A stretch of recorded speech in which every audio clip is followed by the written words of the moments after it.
The Prime Minister of the Republic of India. मुझे जो कुछ भी मिला है इस देश से ही मिला है। हजारों जवाबों से अच्छी है मेरी खामोशी, न जाने कितने सवालों की आबरू रखी। I do not believe that I have been a weak Prime Minister. I honestly believe that history will be kinder to me. कुछ बात है कि हस्ती मिटती नहीं हमारी, सदियों रहा है दुश्मन दौरे ज़माना हमारा। अहंकार और पावर के इस युग में कुछ किस्से सोचने पर मजबूर कर देते हैं। क्या ऐसे भी लोग होते हैं? क्या सत्ता के चरम पर इतनी सादगी से रहा जा सकता है? प्रधानमंत्री मनमोहन सिंह जब प्रधानमंत्री बने उस दिन तुरंत अधिकारियों ने उनको नई गाड़ी के लिए कहा। उन्होंने कहा क्यों, नई गाड़ी की क्या जरूरत है? हमारे पूर्व प्रधानमंत्री जिस गाड़ी से चलते थे वो कैसी है? अधिकारियों ने कहा नहीं, वो गाड़ी अच्छी है, लेकिन हर नया प्रधानमंत्री सर नई गाड़ी से ही चलता है। वो कहते हैं ये रिवाज किसने बनाया? यदि पूर्व प्रधानमंत्री की गाड़ी ठीक है तो मेरे लिए नई गाड़ी का अपव्यय ना करें, मैं उसी गाड़ी से चलना चाहूंगा। और 1 महीने 2 महीने 1 साल और 2 साल नहीं, प्रधानमंत्री मनमोहन सिंह 10 साल तक उसी पुरानी गाड़ी से चलते रहे। इसको कहते हैं ह्यूमिलिटी, इसको कहते हैं देश के संसाधनों का अपव्यय न देखने वाला व्यक्ति। आज के इस उज्जवल पाटनी शो को पार्टी लाइन से अलग हटके सोचना, आप किस विचारधारा के समर्थक है इसको भी भूल जाना, क्योंकि यदि प्रधानमंत्री मनमोहन सिंह कांग्रेसी न होते तो शायद राष्ट्रपति अब्दुल कलाम जी की तरह उनके किस्से भी मशहूर होते। डीडीए में उनका एक फ्लैट था। जब उनको सरकारी निवास आवंटित हो गया तो पैसे की जरूरत होने की वजह से उन्होंने उस फ्लैट को बेचना चाहा। आप आश्चर्य करेंगे जान के कि मनमोहन सिंह जी एक लंबे समय तक उस फ्लैट को बेच नहीं पाए, और दूसरा जब बिका भी तो बहुत कम कीमत पर बिका। जानते हैं क्यों? उन्होंने कहा जब तक कोई आदमी पूरी ईमानदारी से, पूरी नीति से, पूरे नियम से मेरे फ्लैट को नहीं खरीदेगा, मैं नहीं बेचूंगा। भले ही तंगी में कुछ वक्त और बिता दूं। और बाद में यही हुआ, उनको कोई नहीं मिला तो अल्टीमेटली बहुत कम मनी में, बहुत कम वैल्यू में उस फ्लैट को बेचना पड़ा। इसको कहते द मैन ऑफ लॉ। जहां एक छोटा मोटा अधिकारी भी अपनी ताकत को फ्लॉन्ट करता है, हर रूल को तोड़ना मरोड़ना चाहता है, वो ये मानता है कि मैं ही भगवान हूं, वहां पर देश का प्रधानमंत्री क्या इतना सहज, इतना सरल हो सकता है? 1980 में वो आरबीआई के गवर्नर बने। गवर्नर बन के उनको मुंबई जाना पड़ा। मुंबई का टेम्परेचर, मुंबई की ह्यूमिडिटी जरा अलग मिजाज की है। वहां पर इंसान को दिन भर पसीना आता रहता है। तो अक्सर मीटिंग्स में इस बात को कहते थे कि यार यहाँ बहुत गर्मी रहती है, यहाँ बहुत ह्यूमिडिटी रहती है। एक बार जब वो ये बात कह रहे थे, वहां पर एक एयर कंडीशनर कंपनी का मालिक भी आया हुआ था। उसको ये बात सुन के बड़ा आश्चर्य, अचरज हुआ। जो भी उनके मन में आया हो, अगले ही दिन मनमोहन सिंह जी के घर उन्होंने कुछ स्टाफ भेज दिए एक नए एयर कंडीशनर के साथ। मनमोहन सिंह जी ने कहा मैंने तो ये ऑर्डर नहीं किया। बोले ये सर गिफ्ट है, आपको फला कंपनी के फला मालिक ने भेजा है। मनमोहन सिंह जी ने कहा नहीं, मैं एयर कंडीशनर को अभी अफोर्ड नहीं कर सकता, और साथ ही मैं इसको गिफ्ट के रूप में भी नहीं ले सकता। कृपया आप अपना एयर कंडीशनर वापस ले जाइए। वो गर्मी बर्दाश्त करते रहे। जब तक ऑफिशियली एक एयर कंडीशनर सैंक्शन नहीं हुआ, उन्होंने एक गिफ्ट को स्वीकार करने से भी इनकार कर दिया। इसको कहते हैं एथिक्स। और जहां एक और हर नेता, हर अधिकारी, एक छोटे से छोटा चपरासी भी दिवाली, नया साल, गिफ्ट की राह देखता है और गिफ्ट से तौलता है कि सामने वाला का मेरे प्रति कितना समर्पण है, वहां मनमोहन सिंह जी जैसे लोग, जिनके बारे में लोग ये कहते हैं कि दिवाली के समय मिठाई उनके घर पर रखवाना भी टेढ़ी खीर थी। आज क्या देश में हम एक ऐसा नेता ढूंढ सकते हैं जो इतना हम्बल हो, जो इतना एथिकल हो, जो रूल ऑफ लॉ का इतना पालन करता हो, लेकिन हम तो विचारधाराओं के पोषक हैं, इसलिए जो कुछ भी एक्स पार्टी का है वो सब कुछ हमारे अगेंस्ट में। इसीलिए हमने मनमोहन जी को नाम दे दिया मौन मोहन।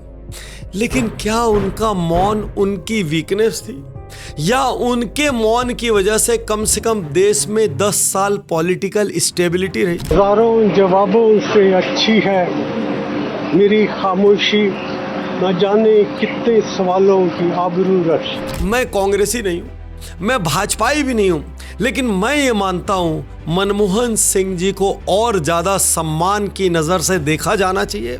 सिर्फ उनमें न्यूजेंस वैल्यू लो थी, सिर्फ वो चीखते चिल्लाते नहीं थे, सिर्फ वो किसी का नुकसान नहीं करते थे, सिर्फ वो कहीं पर बड़ी तेज आवाज में विरोध नहीं करते थे, इसलिए उनको कमजोर नहीं आका जाना चाहिए था।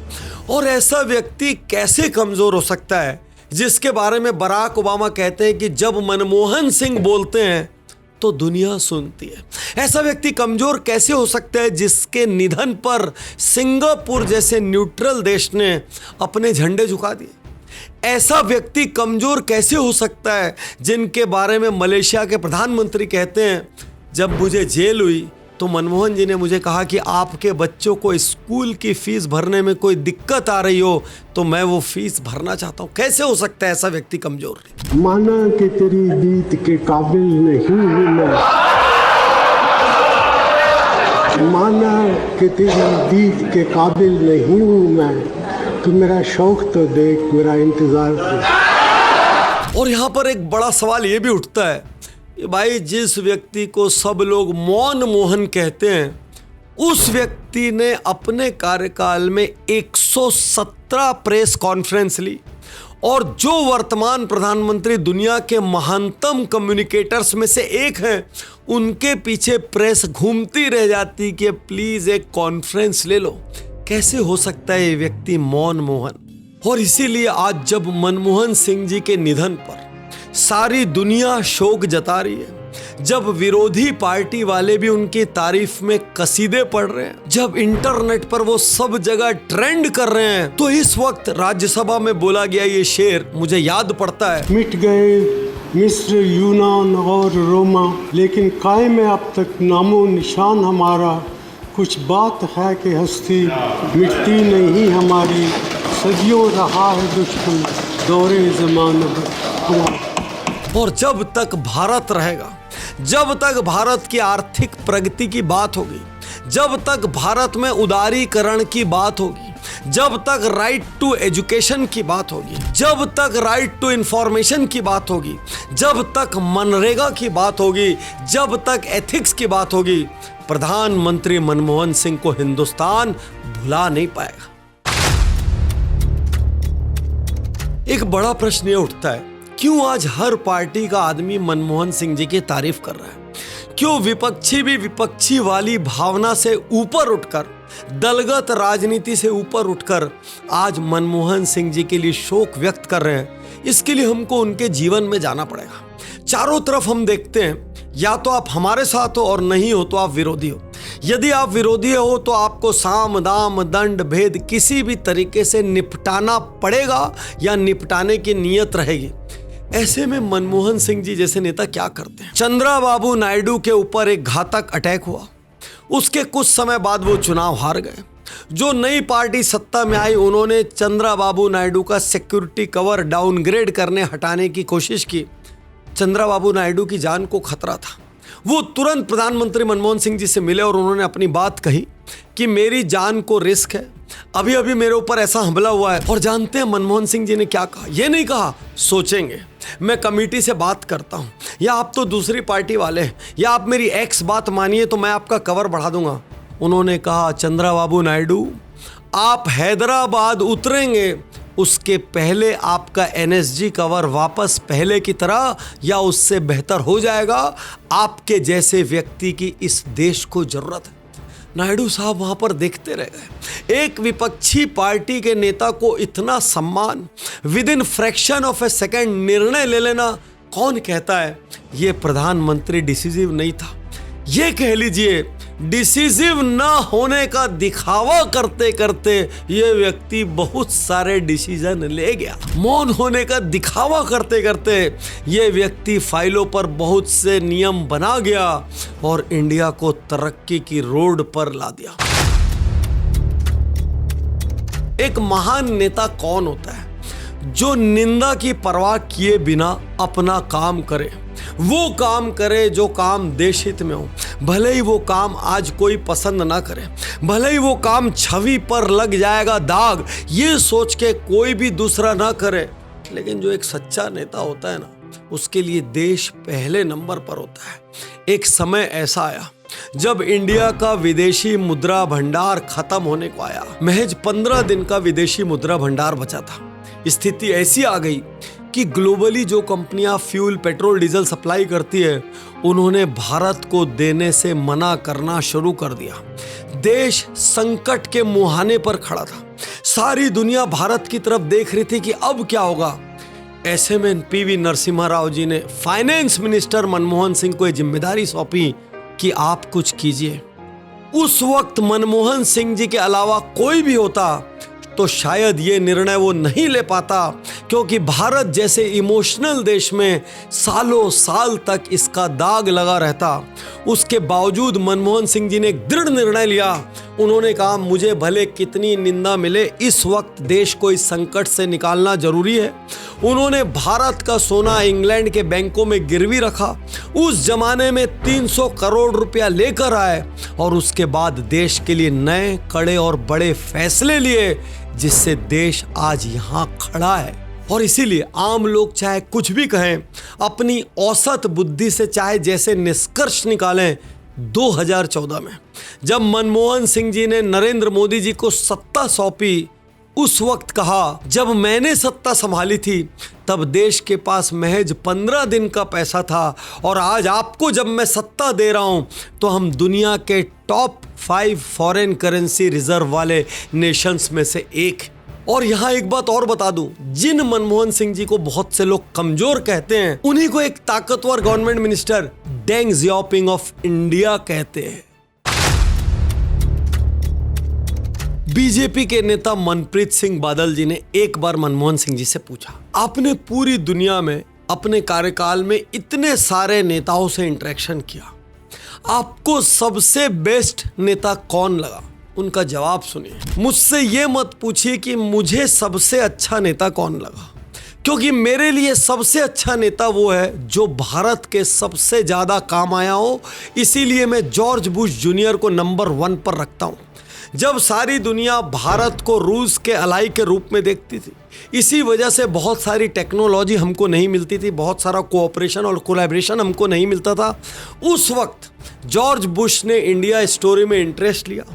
उस वक्त उन्होंने पहचाना कि यार इंडिया को न्यूक्लियर एनर्जी देनी चाहिए, क्योंकि वो न्यूक्लियर बम से पहले देश हित में इसका उपयोग करेंगे। और जब अमेरिका की दूसरी कंपनीज ने देखा कि न्यूक्लियर एनर्जी जैसी चीज़ के लिए जब इंडिया पर भरोसा किया जा सकता है, तो बिजनेस के लिए भरोसा करने में कौन सी बड़ी बात है।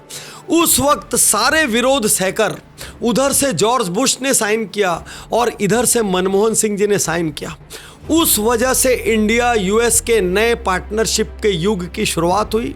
आज नरेंद्र मोदी जी के इंटेलिजेंट इंटरेक्शन की वजह से इंडिया यूएस की गुड बुक्स में भी है, इंडिया रशिया की गुड बुक्स में भी है, या ये कह लें इंडिया इस वक्त वर्ल्ड में सबसे बेस्ट स्ट्रेटेजिक पोजीशन पे है, जहां पर दूसरे राजनेता हैरान हैं कि आप इतनी सेंटर प्लेस नॉन अलाइंड होते हुए कैसे ऑक्यूपाई कर सकते हैं।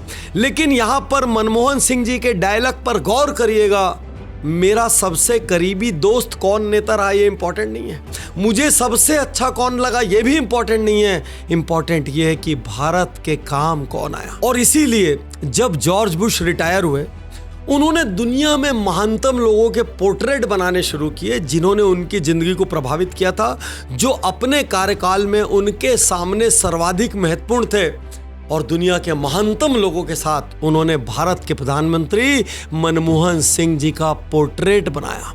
तो चाहे बराक ओबामा हो, चाहे जॉर्ज बुश जूनियर हो, सब मनमोहन सिंह जी की ताकत को पहचान रहे हैं। आखिर एक आम भारतीय कहाँ चूक कर रहा है? I do not believe that I have been a weak prime minister.